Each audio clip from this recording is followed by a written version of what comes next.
रामैया डोसा की दुकान और रंगैया समोसा की दुकान लगाकर बाजार में एक दूसरे के सामने कई साल से दुकान लगाकर चला रहे हैं। अब इन दोनों की एक दूसरे के साथ बिल्कुल नहीं जमती।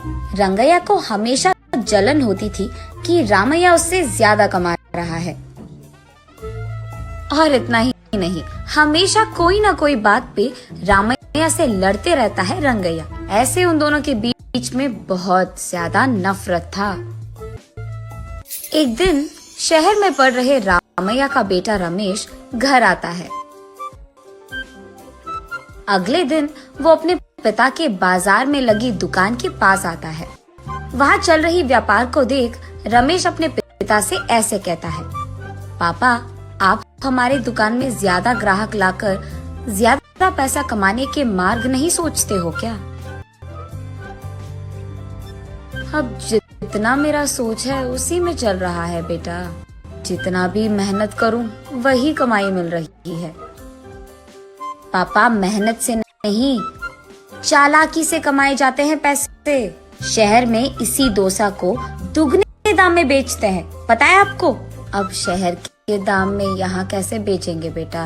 अगर दाम बढ़ा भी देना तो कोई भी खाने नहीं आएगा। पापा, मैं ये नहीं कह रहा हूँ कि शहर के दामों में यहाँ बेचे, बल्कि ये कह रहा हूँ कि ऐसा कुछ करे कि शहर का लाभ हमें यहाँ मिले। तुम्हारा इरादा मुझे समझ में नहीं आ रहा बेटा, थोड़ा समझा दो। आपको समझाना नहीं, करके दिखाऊंगा, ऐसे कहता है रमेश। रामैया देखते ही रहता है कि रमेश कह क्या रहा है, और इतने में रमेश उनके दुकान के बाहर एक बोर्ड डालता है। उस पे लिखता है कि हमारे दुकान में जो भी ये स्पेशल डोसा खाएगा उसको 10 साधारण डोसा फ्री में मिलेंगे, और जो भी डोसा आप खाओगे उसके भी पैसे नहीं देने पड़ेंगे। पर अगर स्पेशल डोसा खा नहीं पाए तो 10 डोसा का पैसे देना होगा, ऐसे लिख देता है। बोर्ड पे जो लिखा उसने वही बाजार में जोर से चिल्लाकर सबको सुनाता है। ये सुनकर बहुत लोग खुशी के मारे उनके दुकान पहुंच जाते हैं स्पेशल डोसा खाने।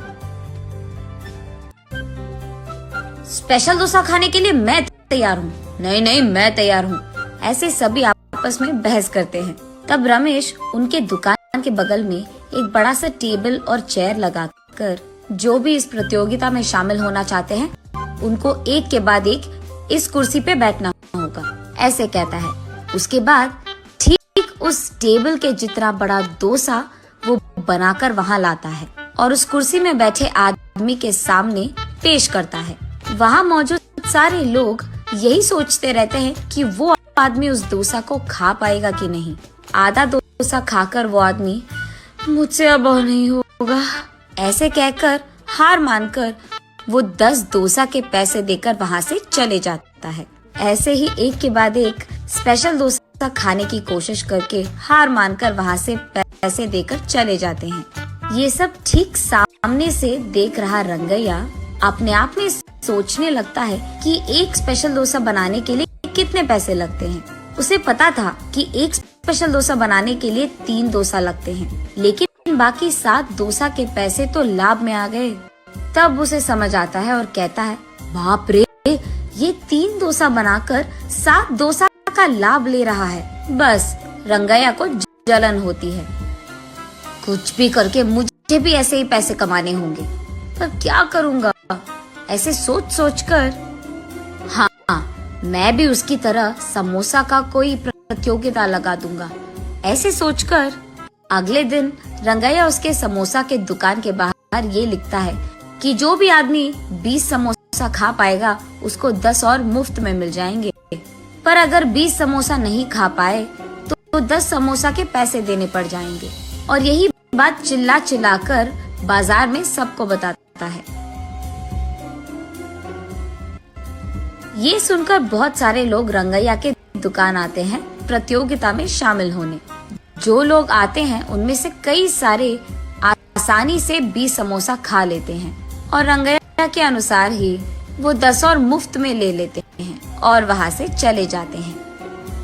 ये देख रंगैया को चक्कर आ जाता है।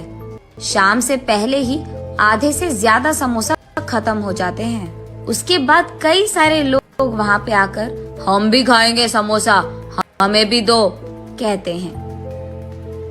इस कारण रंगैया को बहुत गुस्सा आ जाता है, इसीलिए वो उसके दुकान के सामने से बोर्ड हटा देता है। वो किसी को मुंह दिखाने लायक नहीं रहता है, इसीलिए बंडी को लेकर अपने घर की ओर बढ़ते रहता है।